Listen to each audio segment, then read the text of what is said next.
Dude, so I listened to your podcast with your therapist over the past couple of days. Josh? Yeah, Yeah. He's not my therapist. He's a clinical psychologist, but like he's right. not mine. But yeah, Got it. yeah. But it was amazing, man. It's so cool to like feel like I know you so well and still know there's still so many like other intricacies that I had absolutely no idea about, man. In the way you see the world, bro. It was very, very cool. Oh, that's awesome, man. Thank you. I have some questions that I got from that podcast, but I know that I had the idea that I had for this podcast was basically like I feel like you've given me so much advice over the past like 15 years, and I feel like every piece of advice you've uh you've been correct on, but it's taken me maybe like I've been like functioning on like a 5 to 7 year delay to be able to actually understand and implement it. Like I always hear it and I go like, yes, that sounds very good in practice, but I'm totally not ready to actually implement it into my life. And I remember one of the things that you told me, and I may be getting this wrong, but I remember you told me that you can only focus on two areas of life at a time. Mm. And I can't even remember exactly what the areas are, but I remember the past year or so thinking that being like, dude, I have to like relieve myself of the pressure to even think I'm able to focus on all these areas at the same time. Yeah, it's family, friends, business, fitness, and sleep. Out of those five, you can really only ever choose two. And like I think one is actually typically better for like the most progress, but you can only really ever choose two to focus on significantly at once. Where did you get that from? Eric Cressy, he told me that like 15 years ago, and it just has held true the entire time. Do you like now 15 years later, do you still know what areas of your life you're prioritizing? It's changing all the time. It's like it's constantly changing. But the one area that I chronically under prioritize, which is not good and not bragging, it's very bad, but I chronically under prioritize sleep. Sleep is my absolute worst health habit. Especially, when I was coaching Gary, I was abusing Adderall in order to work huge amounts, and we were traveling all over the world. And then when my first daughter was born, I wasn't willing to sacrifice fitness, so I was getting my workouts in at midnight and then feeding her at 2 a.m. Wow. So, and then same thing when the second daughter was born. And now like it's basically become a habit of just very poor sleep that is chronically functioning on very bad sleep, which is a terrible health habit, but it's something that I've just mentally and emotionally decided that's what I'm doing for this period of my life. And, God willing, there will be a time when I can be like, okay, I'm going to chill out now and make sure I go to sleep on time and get at least 6-7 hours at minimum. But yeah, that's the one area that I'm very, very bad with deliberately. I don't know if it's going to be in the recording or not, but we were talking about how terrible I am with text messaging. I would say friends is another area that I don't prioritize as much because wife, 2 kids, God willing, we'll have more, business, all this stuff. It's like typically if I have the option between spending time with them or working on my businesses or getting a workout in, I'm almost always going to choose those as opposed to like, hey, let's hop on a long call. Now, sometimes if I'm going on a walk or a long car ride, that's when I'll call my friends and try and connect. But I'm very well aware that I don't reciprocate incredibly well with my friends. Like that's another area that I absolutely don't perform well in. And I'm super flaky. People invite me somewhere and I like just won't go. And there are some times where I've hurt relationships as a result of it, but it's something that I'm like, yeah, that's my fault. I'm really sorry. And like, that's just how I am at this point in my life. Right. Do you like the period of your life that you're in? Do you set those periods consciously? Like, do you know when this period of life will be over, when you're going to like recalibrate and reprioritize? I have no idea. Yeah. I know what I focus on at any point in time. Like I'm very well aware of like, hey, at this point in time, I'm really bad with this. I'm really bad with this. And I'll use that knowledge to try and communicate with people and be like, hey, just so you know, I'm probably not going to reply to your text messages. Like sometimes I'll have friends in the area be like, hey, what are you doing this weekend? I'll be like, I've got 2 kids and like I'm home with them. Yeah. And they're like, do you want to go out? And I'm like, no, absolutely not. Under no circumstance do I want to go meet up. And it's not because I don't love you, but like I love my family and more. So it's not that like consciously say at this point I will be doing this. It's more like I'm more aware of at this point I am doing this. And so let's communicate that with other people and hopefully they understand. Right. Yeah, I mean, that makes a lot of sense, bro. I think, dude, recently I've been having like in my mind, I think you're like socially one of the best people I've ever met. Just in terms of like connecting and making people feel like warm and enjoy being in your presence and also like connecting on a deep level. I think I've recently come to the realization that with some people I can connect like very deeply, very quickly, and some Mm. people I actually have like a very hard time even when I know that it's in my best interest to figure out a fucking connection.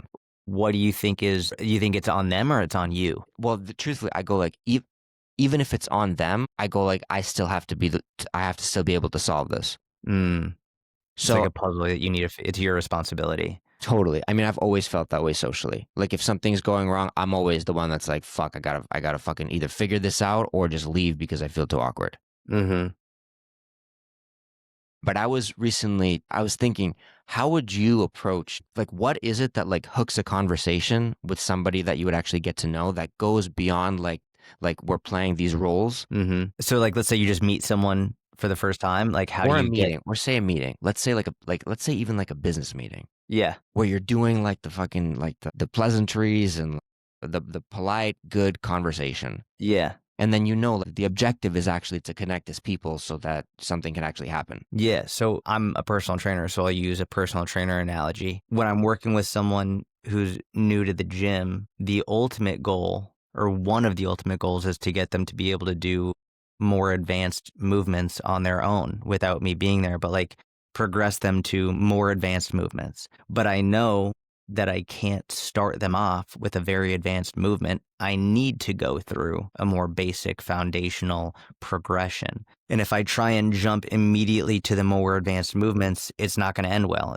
They're going to feel discouraged. It's going to, maybe there's injury, blah, blah, blah, blah, blah. So I know a lot of people hate small talk, and I hate small talk when small talk isn't necessary, but sometimes it is. So small talk isn't necessary, for example, when you're going to get on the phone with an employee that you're about to fire or have a meeting with them. Like, you don't need to be like, hey, how's it going? Like, oh yeah, yeah, everything in the family's good. Like, how's the weather? Oh yeah, the train system. It's like, that's not necessary. It's like, hey, listen, we're going to have a really difficult conversation. I'm sorry, but like, we're going to have to like, small talk isn't necessary there. When you first meet someone or you're having a business meeting, I think it is a little bit necessary, or I think it is, take out the qualifier. I think it's necessary. Now, I do think there are ways to progress it more quickly, but small talk is where you're sort of feeling each other out, getting the tone for the conversation.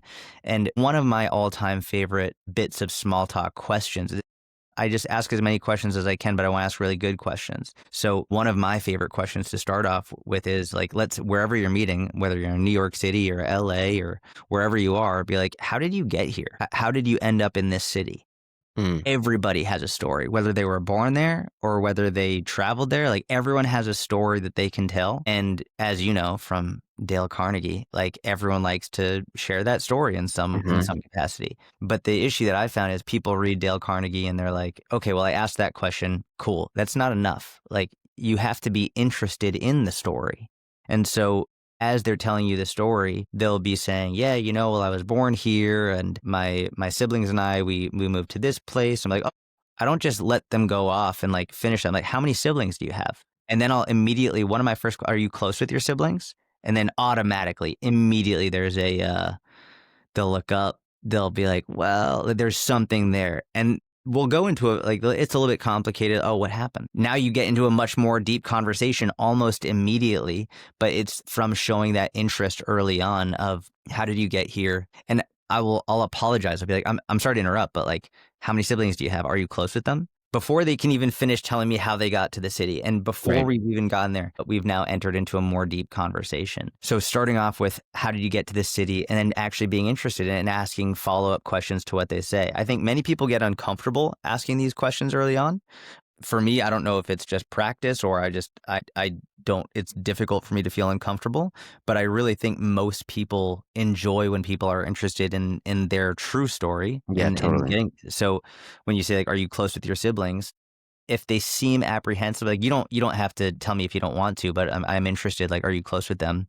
Like, almost always they'll tell you what's going on and why they are or not close with their siblings or their parents. And sometimes I'll be like, yeah, I haven't really had a good relationship with my father. Like, and I'll give them that information and then, but Right. lead that into, so what's going on with you? Are And you from kind there, of it's pretty quick. Are you kind of almost like you're like opening a door to vulnerability and then slightly like with your own slightly matching it or going over it? Yeah, I try and match it. I don't think I try and one up it or do it more. I just more like trying to open a door to vulnerability, let them know like, hey, this isn't regular small talk. This isn't just surface level. Like, and really let them know I'm legitimately interested. Like I'm here for this. I'm not in a rush. I want to hear what you have to say. I want to learn. I think a lot of people feel like no one's really interested in what I have to say. They just want to get to whatever their goal is of the conversation, but letting them know through eye contact, letting them know through the tone of your voice, letting them know through your body language of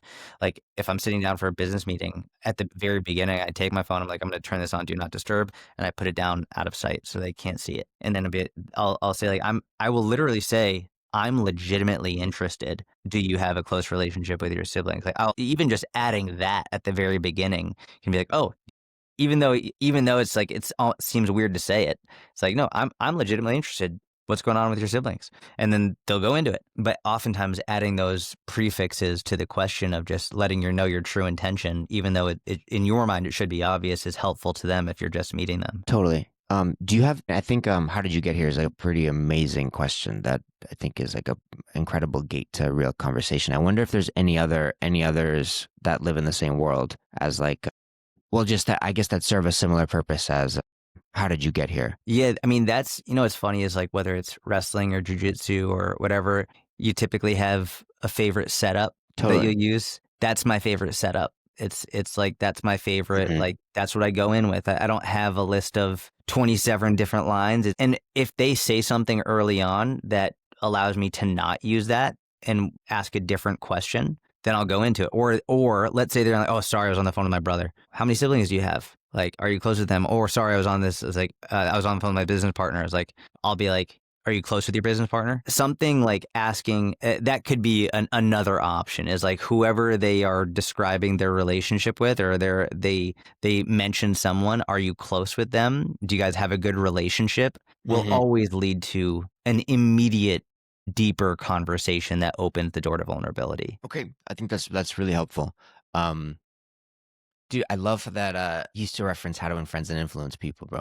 It's funny. So, my buddy Mike Vacanti, when I read that book when I was 18, I read it and I just thought, like, this is obvious. Like everything in that book to me, it made sense. And you also know me, and I'm terrible at math. Like I'm so bad at math. It's shocking. It's bewildering. Dave Ramsey is a very famous and popular financial advisor, and when I watch his stuff, I'm like, oh, that's genius. Oh, I can't believe I ever thought of that. And Mike, my buddy Mike, was in finances and he's a math guy, and he's like, this is obvious. Like, I don't understand why this is shocking to people. Like, this is just should be common sense. But Right. he reads How to Win Friends and Influence People. He's like, oh, this is genius. Right. It's just funny how our brains work. When I read How to Win Friends, I remember reading various chapters and, like, for example, smile when you get on the phone with someone because people can hear it. I'm like, yeah, that's obvious. Like, of course, your tone changes when you smile. Right. And it's for me that just it made so much logical sense that it was just what I naturally had, or like use their name when you're talking with them. Or I'll never forget the like something as simple as if you want to do something that is against the rules Mhm. and you're talking to the person who's setting the rules, whether it's a security guard or whatever, just be like, hey, I know you might get in trouble for this, but like, would it be okay if I do this? For whatever reason, just empathizing with their situation makes it more like, yeah, you can do it. You can go right in. That just always made sense to me. That's just intuitive. Whereas math and finances and all that never really like made logical sense to me. So it's a reference that book because I feel like, it's one of the most popular books ever written. I feel like many people have read it, but for me, it's definitely been Mike calls me Dale. Like that's his nickname for me. He's like, it's just how I Man. function. Yeah, you always have been so good at that. But I also meant it's like you say that it's so intuitive, but it's funny. It's like you also remember it in like tremendous detail. I think if it was totally obvious, like if it didn't give you something, you'd have no reason to. Yeah, I've analyzed it. I Yeah. think if I wasn't doing what I was doing and trying to help other people do it as well, I probably wouldn't think about it. I wouldn't, it would just be much more go with the flow. But because I work with people to try and help them understand it better, I've had to analyze my own behavior, analyze my own questions, sort of like how Dale Carnegie, he had to write the book. And this was probably more natural to him. So he had to be like, all right, so what am I doing? And it's funny Totally. because for the Myers-Briggs personality test, I have the exact same personality type as Dale Carnegie. Like we're both ESTPs. So it's might be related to that. Yeah. Dude, I can't remember if this is in the book or not, but something that I realized that you do, that I think you do, like, I'm not sure that I've seen anybody else do it quite like you, is I feel like you're able to pinpoint what somebody both want, what somebody wants to be valued for. And you like, it's like you aspirationally compliment someone. It's like I remember this is going to be the most ridiculous example. Remember when I moved to New York when I was like 19, I was trying to model. Bro, the first thing you said when you got off the bus was like, whoa, dude, you look like a model right now. And I remember it took me like years later to understand what was happening. I was like, damn, yeah, man, he's really picking up on it. That's actually really funny. I remember there was a moment in my life that I realized how important that was.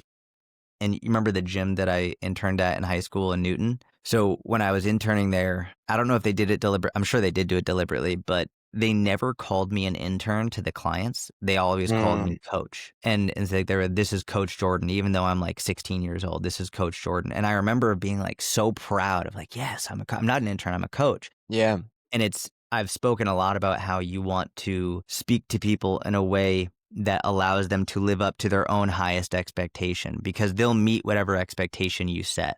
And so if you set if they called me intern, it would have given me a lower expectation where like, okay, maybe I can slack off. I'm not going to clean the floors as well. I'm not going to, because I'm only an intern. But when I'm Coach Jordan, which is all I wanted to be, then now I have to live up to that expectation. And so when you give people the opportunity to live up to their own highest expectation, you actually, I think, get much better results from that person.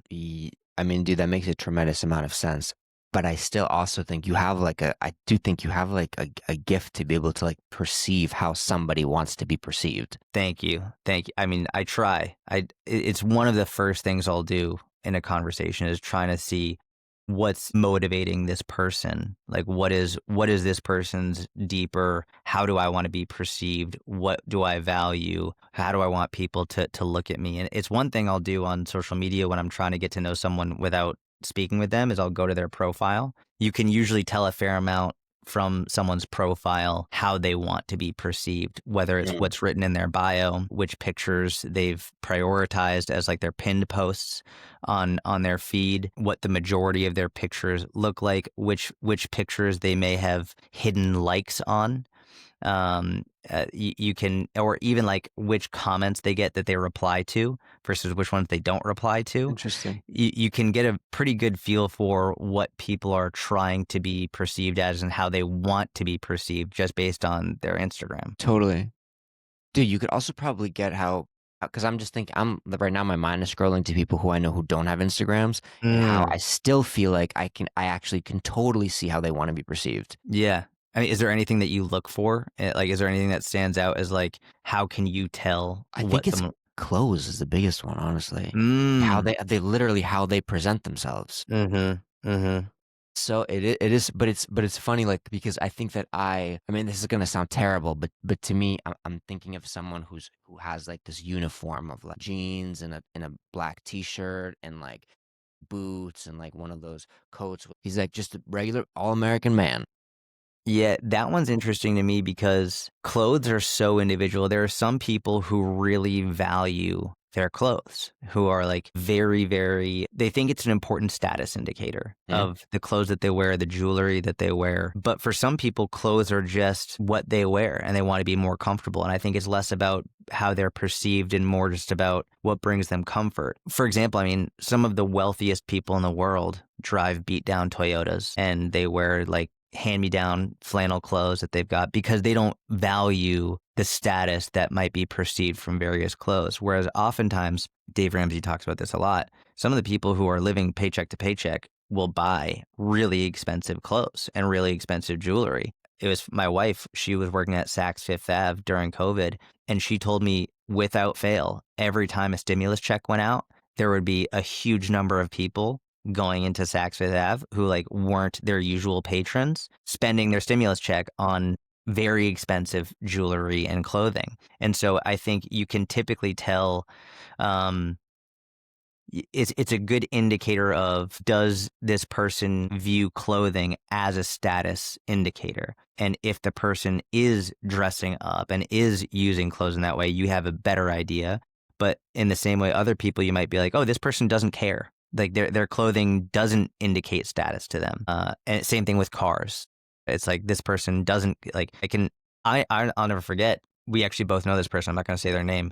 When I was coaching in Boston, someone who was a client of mine in person pulled up, and I know this person was struggling financially, pulled up to the gym in a BMW. I'll tell you who it is after the podcast. Pulled up to the gym in a BMW, and I was like, a brand new BMW. And I was like, that's crazy, because you were just telling me you were struggling to pay for coaching. And he said he was in real estate at the time. And he was like, yeah, I got this because my potential clients think more highly of me if I have a BMW. And in my mind, maybe some of them do, but in reality, that was your justification for getting this car that you think brought you more status. It wasn't as much about your potential clients. It was more about you. And like maybe the confidence that it gives you when you pull up to show potential, like to feign success. But it's far less about the clients valuing it and much more about that individual thinking that it was more valuable and propped up his status. Totally.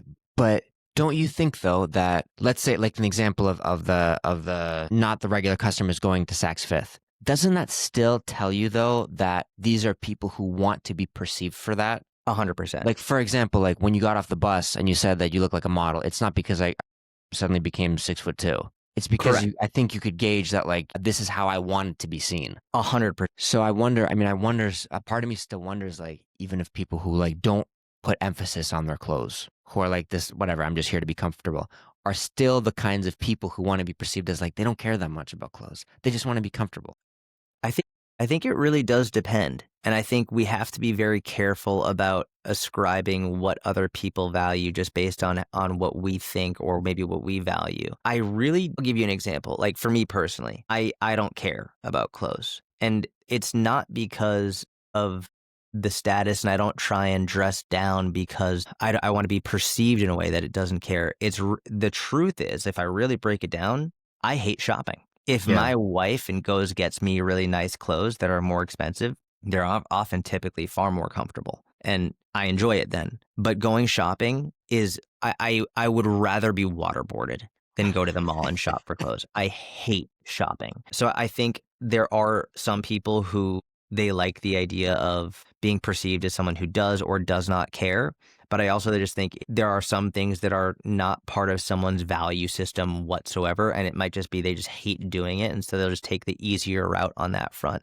But I think it is one of the more common mistakes is to ascribe just based on how this person dresses, like to essentially assume that everyone is dressing a certain way in a way to be perceived a certain way, when it might just be they just fucking have no interest in that specific thing. But I do think every person has at least one thing that they do to be seen in a certain way, whether it's dressing up, dressing down, getting certain cars. But I don't think that everybody is dressing a certain way in order to achieve a perceived look. Do you think that you know how you want to be perceived? Yes, for sure. Can you tell us? I want to be perceived as someone who is very thoughtful, who is very deliberate with my word choice, someone who can see both sides of the equation. I want to be perceived as someone who is intelligent, for sure. And I think a lot of that stems from being in sped growing up and people literally like being told and understanding I'm not smart in the typical way that, like, especially we are in grade school. Like I was terrible in testing. I was just not conventionally intelligent. So I think that's absolutely, I want to be perceived as intelligent. I don't really care if I'm perceived as a good father or not, because I just know that I am. Like I know that like that's my highest value is my family. I don't really care if people perceive me as a successful business owner. Like I know I'm very blessed and I do a very good job with that. I would say in terms of perception, it's probably far more around, am I thoughtful, deliberate, and intelligent is probably how I want to be perceived. You're nailing it, bro. You really do be coming off as all three of those, man. How do Um, you want to be perceived? I'm not sure that I have such a like a clear through line like you have, but I have. I mean, even when you were talking about the Instagram, I was thinking about my own Instagram, and I was like, Mm, that is.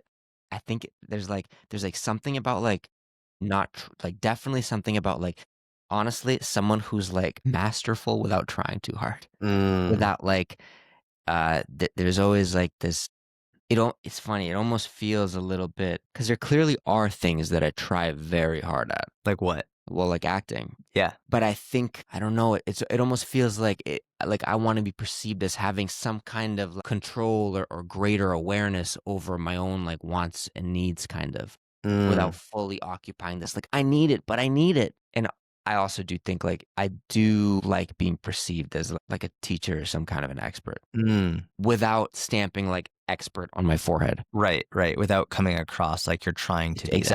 Exactly. Yeah. And but also I probably do have like a need to be perceived as like physically capable also. In terms of like your physical fitness. No, in terms of like being able to like protect myself. Yeah. Yeah. Yeah. Yeah.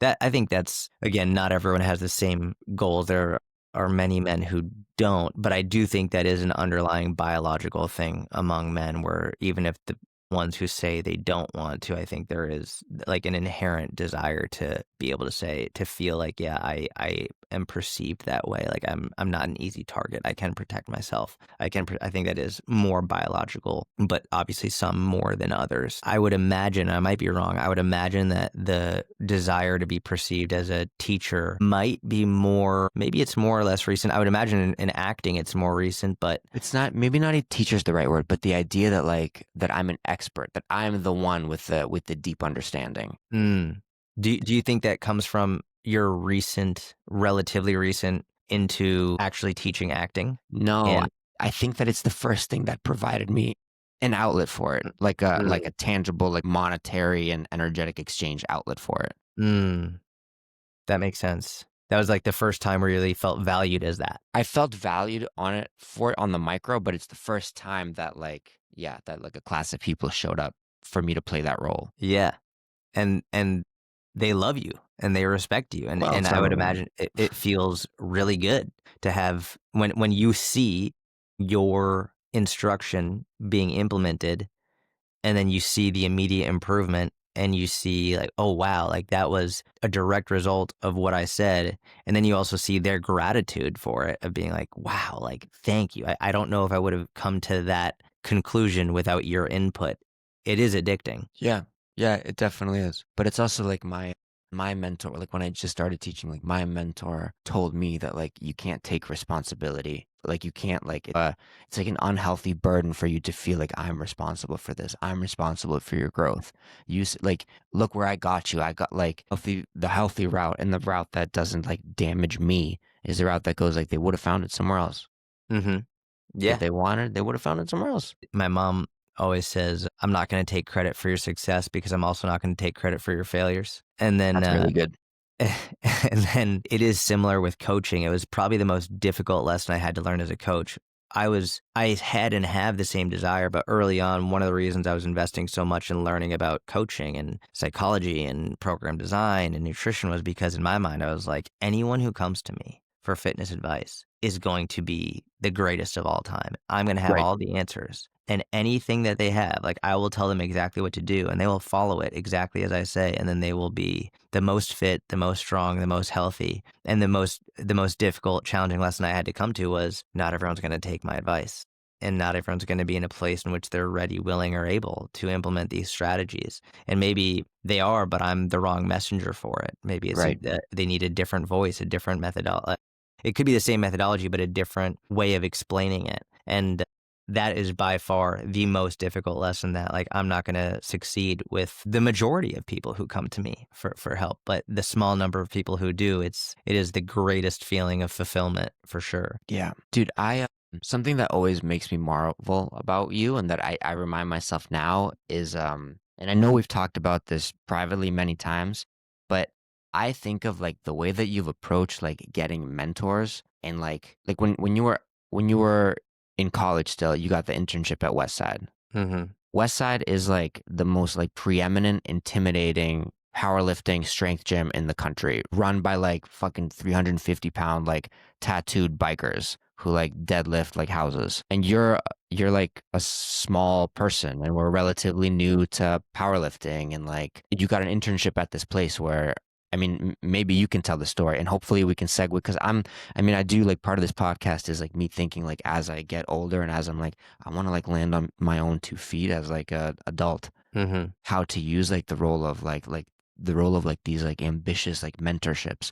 Because I think what you also did really brilliantly was like you would have a mentor for a period of like, I don't know, 2, 3 years, and you would just absorb everything. And then it was maybe time to like you still obviously maintain like close contact with them, but you moved on and it was like a new chapter of life. Mm-hmm. And that always really interested me. And I'm thinking to myself, like, how do I implement it? How do I continue to implement it?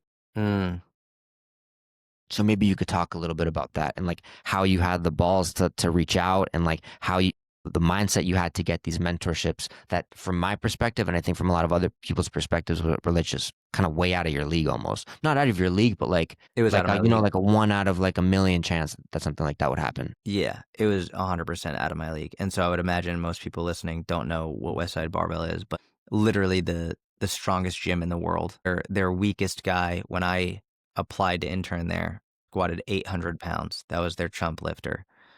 And I was in college and I hated college, and I was trying to learn as much as I could about lifting and powerlifting. And I was following Louis Simmons, the owner of Westside Barbell, intently, and I was obsessed with him. And I was like, fuck it.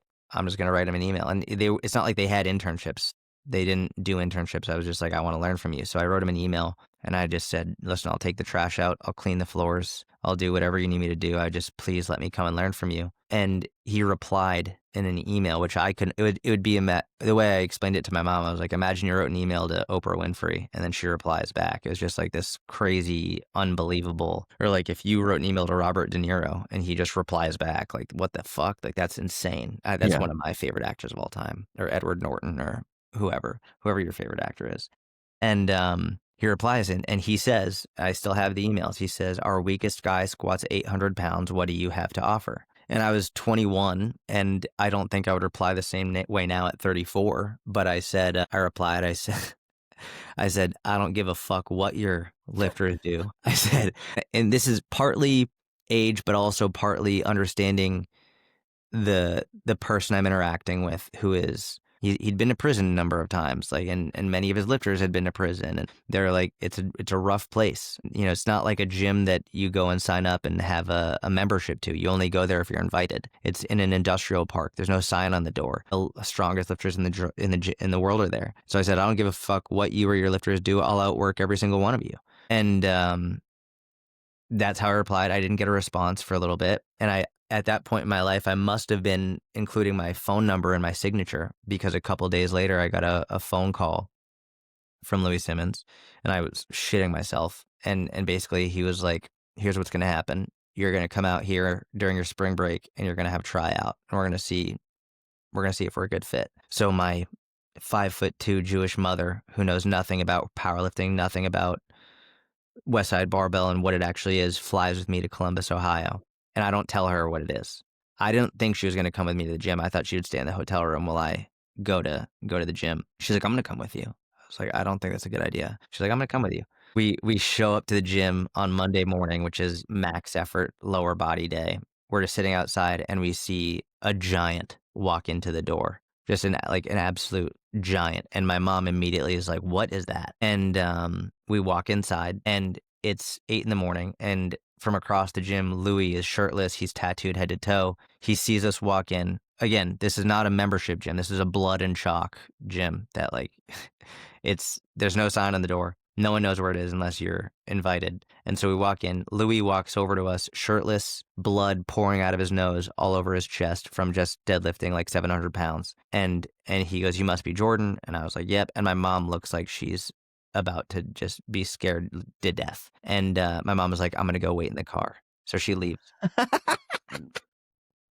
I would have never thought that would be her response. That's so crazy. Okay, go ahead. She was scared shitless. She was absolutely scared shitless. Which, but like, for her to want, for this woman to want to go back to the car, I would have never seen coming. Yeah, because my mom's relentless. Totally. So the first day, Lou was like, all right. I was like, what do you want me to do? And he goes, basically, he tells me the most difficult squat variation you can do, SS bar, close stance, low box squats. And I was like, okay, how many sets and reps, how much weight? And he goes, go as heavy as possible until it hurts too much. And I was like, okay. And then next, I was like, okay, what's next? And then he was like, pin pulls. I was like, how much weight, how many sets and reps, go as heavy as possible till it hurts too much. Next, glute ham raises. How much weight, how many sets and reps, go as heavy as possible till it hurts too much. 2 days of that training, go as heavy as possible until it hurts too much. And it's not how he trained, but I told him I was going to outwork everybody. And so I think he was just testing me to see how hard I was actually going to go.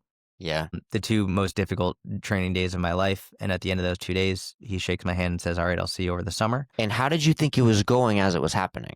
Because I imagine, because I mean, just because you're so much smaller, like when he says heavy as possible till it hurts too much, you're probably putting on so much less weight than they're all doing. Yeah, fractions of fractions of fractions. But I think he could see that I was working as hard as I possibly could. And obviously I'm embarrassed.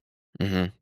I'm devastatingly embarrassed. Like my max weight is lighter than their warm up, literally lighter than their warm up weight. But I was working really hard. Like I was bleeding. I was sweating. It was bleeding my hands, bleeding my shins. It was devastating. But so I knew I was working really hard, and I knew he could see that. And then he invited me in. And so I went there and I trained under him and I interned under him, and I spent every waking moment trying to learn as much as I could from him. And then soon after that, I did a similar thing with Eric Cressy, and I wrote an email and said, hey, let me come clean the floors, take the trash out, let me learn from you, and got an internship there. And then I've done that time and time again. I think one of that line of I'll take the trash out and clean the floors is my way of saying I am beneath all of you and I'm okay doing the absolute shittiest jobs for free just so I can have the opportunity to learn from you. And so I've done that over and over again. And even now I do it, and I always hire new coaches. So every 1.5 to 2 years, I'm hiring a new fitness coach so I can learn from someone else who's smarter than me in various areas, whether it was Alex Viata or Lucas Hardy, or right now I'm working with a new guy. I hire a new coach every 1.5 to 2 years so I can learn their methods, and they coach me. It's different now because when I ask to hire them, they know who I am. So there's a different level, but I always tell them, I'm like, listen, I want you to treat me like any other client, and like I'm an idiot. I just want to learn from you. And I think it's one of the reasons I've been able to do relatively well, and I've been able to expand my own business beyond what my initial skill set was, because I'm always learning to try and learn new methods and take what I think is really valuable, leave what I think is not. But I have no issue saying I'm an idiot. I know many people are like, they don't want to be perceived as dumb, and I don't want to be perceived as dumb either, but I'm okay being perceived as dumb now so that I can get really smart down the road. Have you always had that? No, I hated being perceived as dumb in any individual, especially when I was younger. And I would, like in high school, middle school, I hated being perceived as dumb because I very much felt dumb. And I felt like it was a major detraction from who I was. But I think as I got older and as I actually became more intelligent, I was okay in the short term being perceived as dumb so that long term I could gain far more knowledge. Yeah. I have a question, I think, circling around like fixed versus growth mindset. And I'm wondering, because to me, it seems like the acquiring knowledge, the consciously going to a place to actually learn, I think is like, this is going to sound absurd, but to me, man, it's like if I would have wrote that note to Westside, if I was in your position, I would have been so much caught up in like the status of it, like the west side of it, that like it would be like a fraction of like what am I actually gonna learn, and like this is like the best place for me to learn. It's gonna be uncomfortable but worth it, and so much more of like, dude, I'm like there. You know what I mean? And I wonder, and I think honestly, I think like it's just in recent years where I'm like, the only way to have the things that I want, I have to acquire the skills to be able to have the things that I want. And to be able to acquire the skills, I have to do things that I'm not able to do. And I have to do things that I've never done before to be able to do them. And that inherently comes with a lot of discomfort. But I suppose did I even think about wrestling, man? It's like I was never trying to improve. It's like it's not a frustration of mine. I'm very glad that I got it years later, but it is so interesting, man. This idea of like showing up to practice, like I literally was never actually trying to improve. It was almost like it either happened or it didn't, but I was never like, I'm going to learn this new way of doing this thing and I'm going to become the best at this. It was never like that for me, man. You think that's changed recently? Well, yeah, man. I think that like I'm like, want like just in terms of like acting and class and career, there's the, there's this disparity. Like, look, when you go to an acting class, there's a few people in that class that are perceived to be the best in that class, Mm-hmm. and everybody wants to work with them, and they're not like celebrities, but they're like celebrities in that class, kind of. Mm-hmm. Very often, those people that are celebrities in that class, they don't work, man. Mm-hmm. Like, they've never had an acting job.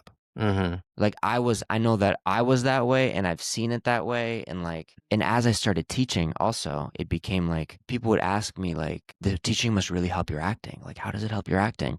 And honestly, it didn't. Mm. It didn't, because I was like, dude, like being up there and doing it is it's like a full release mode. It's full like experience. I'll stand on this. Whatever happens, happens.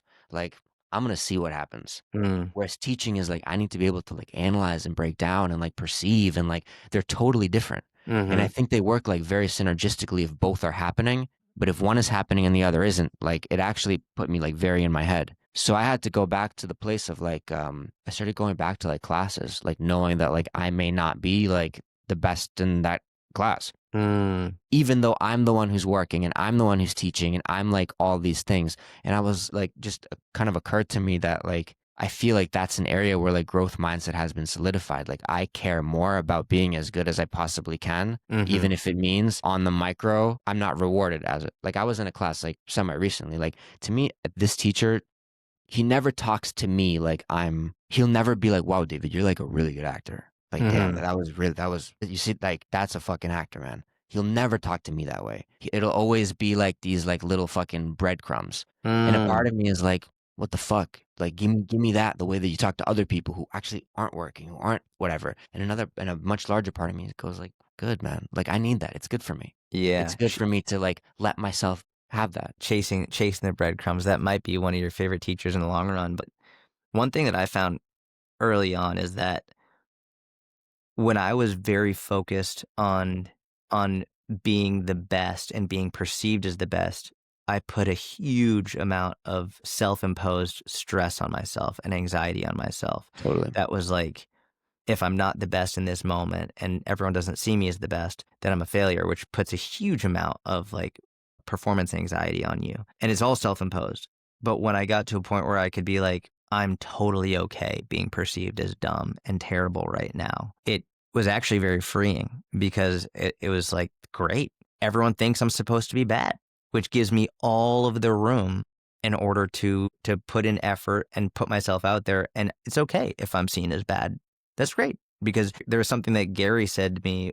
I think it was my first session, maybe second session coaching him. I was really nervous to start coaching Gary, obviously, because, he's very famous, and I was coached hundreds, if not thousands of people at that point in my career. But it's different when all of a sudden, or it was, but it shouldn't be different when you're coaching someone very famous. Yeah. Still just another human. But I was nervous for the first time in my coaching career to correct him on technique. I didn't want him to feel bad. Whereas anybody else, I have no problem saying, hey, that we need to improve this. But for him, for a single leg RDL, I was very worried to say like, hey, we need to improve this. And he could tell, he could see that I was worried. And he was like, was that good? I was like, yeah, it was good. It was good. He was like, but it can improve. And I was like, yes, we can improve that. And he said, if I suck at something, I actually really like it, because if I suck, then that means I can get better. Totally. Taking away the pressure of needing to be seen as really good, and essentially immediately accepting that I suck at something, whether or not it's true, but saying I suck at this opens me up to way more learning, because I'm not putting so much pressure on myself to be the best. Yeah, man, that makes a tremendous amount of sense. It's so interesting, man. Like, as we're close to an hour. Like, there's so many things that we didn't. We can talk about whatever you want. But I am curious. Like, after you had West Side, you had Eric Cressy. In my mind, when I think about you, is there somebody I'm missing between Cressy and Gary? In terms of fitness, In terms of or also just in terms of like impact on your life in terms of mentorship. man, there were a lot. There were a lot of people. I think we'll look at. I mean, we start with Stacy Shadler and Kevin McCarthy at the gym in Newton, and then there was a guy in college. I hated college, but I had one professor who was amazing. And I'm still in contact with him today. We got on the phone like once a year. He was the dean of my school, and he taught one of our classes, and every other teacher looked down on me and almost like discouraged me from doing the online stuff. But he was Mm. the only one who was like, I love that you're doing this online stuff. He was like, I'm so, he didn't say proud, but he was like, really, I want to encourage you to keep doing this. Like He was, building a business online while you were yeah, in school. yeah, he was really, really encouraging and supportive and saying, he's very focused on entrepreneurship and like they're making your own way. And this guy, like he advised the White House on health policies and like he just an incredible, incredible man. Dr. Peterson was is his name. And so he was a great advocate and mentor of basically just being like, I'm on a good path here. So he was great. And then Gary was great for a number of reasons because Gary showed me, it's almost like the seeing is believing type thing, in which I was working hard at that point. But when I saw how hard Gary and everybody in his ecosystem worked, it was like, oh, I'm not working as hard as I could. And it was, Really? yeah, yeah. When I got into Gary's ecosystem and saw how hard not just Gary, but everyone in his ecosystem was working, I don't think most people really get it. It was absolutely insane the amount of time, effort, and energy that his entire ecosystem put into working nonstop around the clock. It showed me that I was leaving, and I was working hard relative to most people. Like relative to most people, I was working hard. But relative to his ecosystem, I was probably putting in like 6 out of 10. And it was like, I could really up this. And it was purely just it wasn't based on tactical advice of do this, post that, take this strategy. It was literally just, I have way more in me than I'm currently giving. And it opened up, it was like putting on glasses where I could finally see for the first time and be like, shit, there's way more that I could do, which was great on one hand from a business perspective. On the other hand, it was also like, I don't want this to be my life. Like I spent more time with Gary than his family did. And so I wanted to get to a point where if I want to take the day off and go out to lunch with my family, great, then I'll do that. I don't have to be working all the time. So it showed me what I could do and also what I don't want to do long term. Yeah. And then I think my buddy Mike is a huge mentor of mine. I would say more from like a spiritual side and like Mike, it's funny, you said you felt like you were like on a 5 to 7 year delay. I've said that to Mike many times in terms of our relationship, that I feel behind and like whatever he's doing, like I'm like 5 to 7 years back. Hmm. And he's been deliberately or not guiding light for me in like morals, ethics, philosophy. He's been and I do everything I can to try and maintain that friendship because that's a really important guiding light for me and like North Star of, am I doing the right things or am I not doing the right things? And Mike is the guy who I think it's really important to have at least one person, and really you only need is one, but one person that you can tell everything to, especially the things that you're really not proud of, the things that like you've made big mistakes on. Hmm. We're Jewish, but one thing that I think is helpful in Christianity is the idea of course, I'm forgetting the name right now, but where you tell the priest the Confession? confession, where there have been times where I've been like, man, I made a big mistake. And I feel like it's really uncomfortable to tell someone, but having someone to tell is incredibly important, especially someone who can continue to hold you accountable. And so Mike has been super helpful for that. And it's just like a continuous mentor. And we don't always agree on everything, but I do think he's been tremendous from that perspective. And then in terms of other things, like I'm hiring new coaches every year and a half, 2 years. So I'm always learning new fitness methodologies. And it's one of the reasons why I like doing the podcast, because I get to talk to people way smarter than me in niche topics that get to teach me certain things.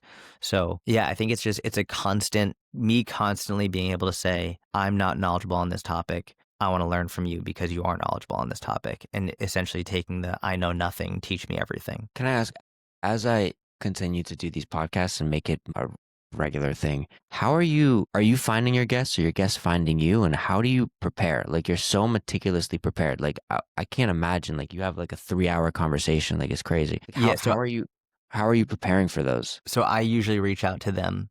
Usually if there are people who reach out to me, but I almost never accept. The one person who has actually reached out, who I was really excited about, who's coming on soon, is Misha Tate, the Yeah. UFC fighter. Wow, dude. So yeah, so Damn, she that's fucking awesome. I'm really excited about that. She's coming on within the next couple weeks.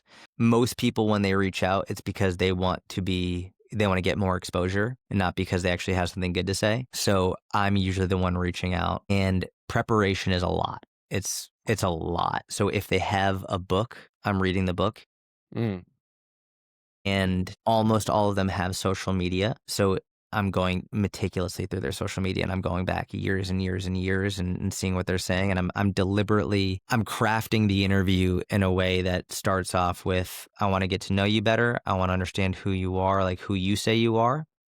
And then I also want to go through things that you've said, and I want to give you an opportunity to explain in more nuance and detail. And I also want to be able to have the confidence to push back, which is something that I've struggled with, but I'm totally. trying to get better at. Where like if someone says something with fitness, it's easy. If someone says something I disagree with, cool, no problem. If Yeah, it's more philosophical, or even that's not difficult, I would say currently the major one is geopolitical or political in general. That is hmm, an area that for example, I'm the most nervous I've been for a podcast is for a podcast that as of right now is planned for March. I don't know if you know who Sharon McMahon is. I don't think so. Sharon Says So on Instagram. She's brilliant.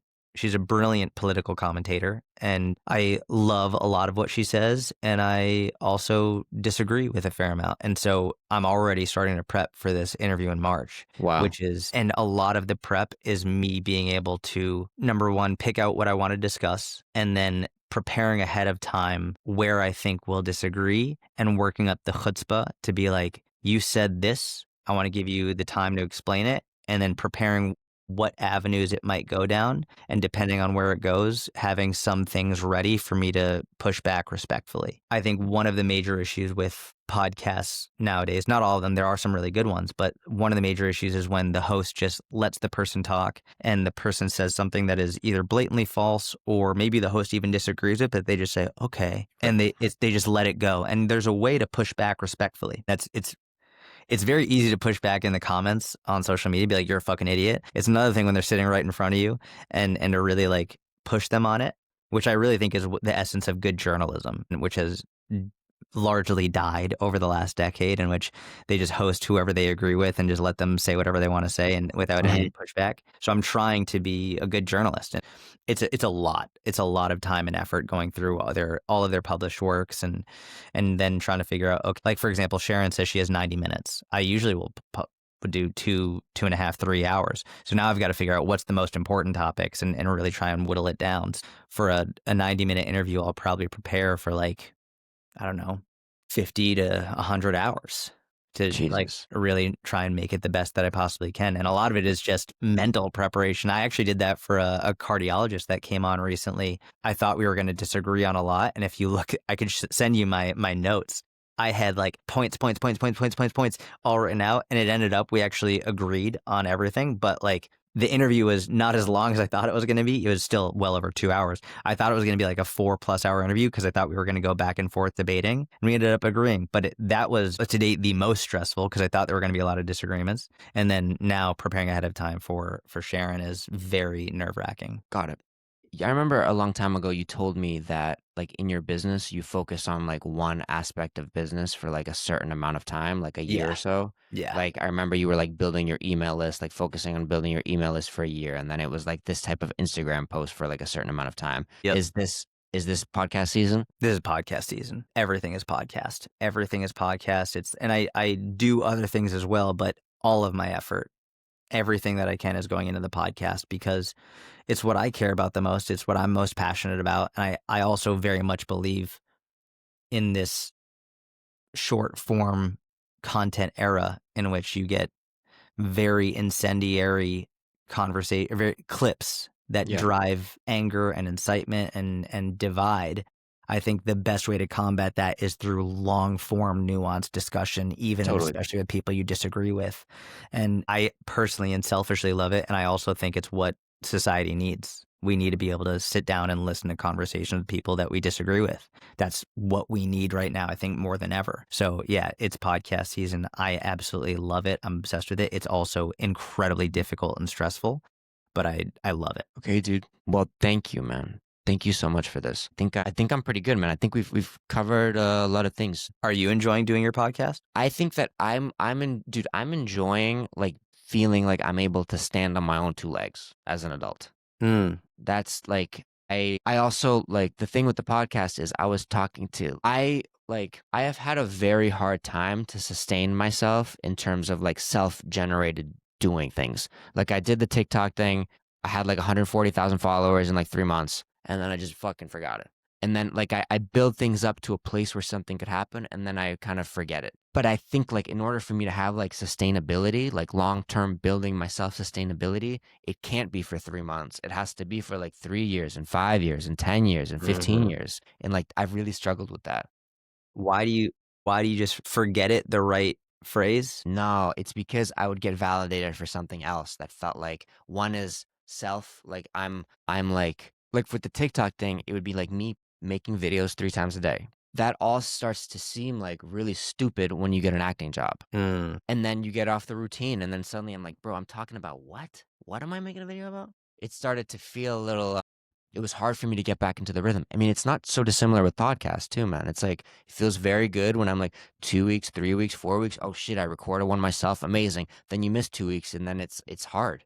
Like it's hard mm. for me. So, dude, what I've done, man, is I've brought on a friend of mine named Matt, who's my assistant in one of my acting classes, and he's been kind of helping me That's awesome. create like honestly just helping me build like the shit I want to do outside of just like acting and teaching. So is he like helping you stay accountable to it? Accountable, but also like he helps me edit, like he helps me like Mm, tangibly with things. But also as I was deciding like do I have enough even money to do something like this, I remember I was talking to my therapist about it, and he was like, yeah man, like you need like for you to have this, for you to have sustainability, like you need to have like it's like almost like you're doing it for someone. mm. It's nice to have someone to like text. You know what I mean? They're like, we planned out the week, we did the thing. You know what I mean? Like that for me is very helpful. Dude, that makes 100% sense. To have a team component to it, to know it's like, hey, like we're relying on each other, we're doing this together. And listen, the accountability is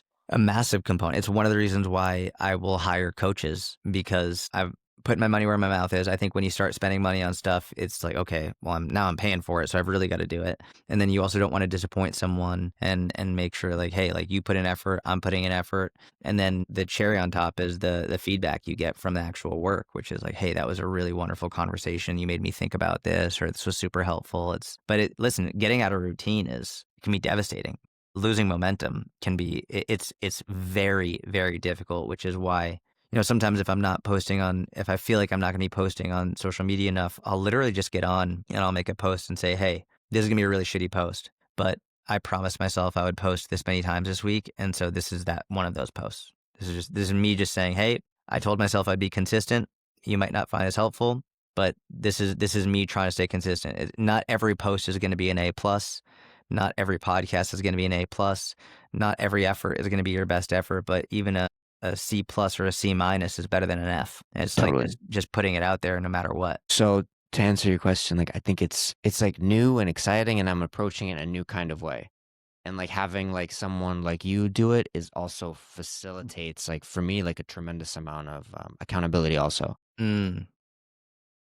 I think you're a really good interview, man. I think you're a very good interviewer. I think you're a great conversationalist. You ask really good questions. And I've told you this from the time we were kids. Like, I just think you're incredible at like everything you do. I believe with my whole heart and soul that if this is something, or if acting is something, or if modeling, whatever it is, like, still believe you could be a world champion jiu-jitsu competitor. I believe it. I actually believe in you, I think, more than you might even realize. But like, if you want to build an insane podcast, I believe with every ounce of my soul you could have any guest on that you want, and not just have any guest on, but really make amazing interviews and conversations that help people all over the world. And I would really like that. I would really like. I'd like to I'd like to continue to take the chains off what I'm allowed to do and how I'm allowed to be perceived, and like just do whatever the fuck I want. My friend Alan calls it building statues.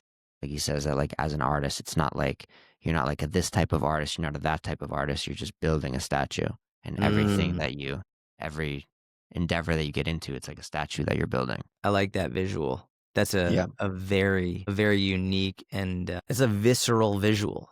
in a good way. I like that a lot. It paints a really interesting picture that, like, everything you build is just another statue in your field of statues. Totally. Yeah, man. Well, thank you, brother. Thank you, dude. I love you, man. Love you.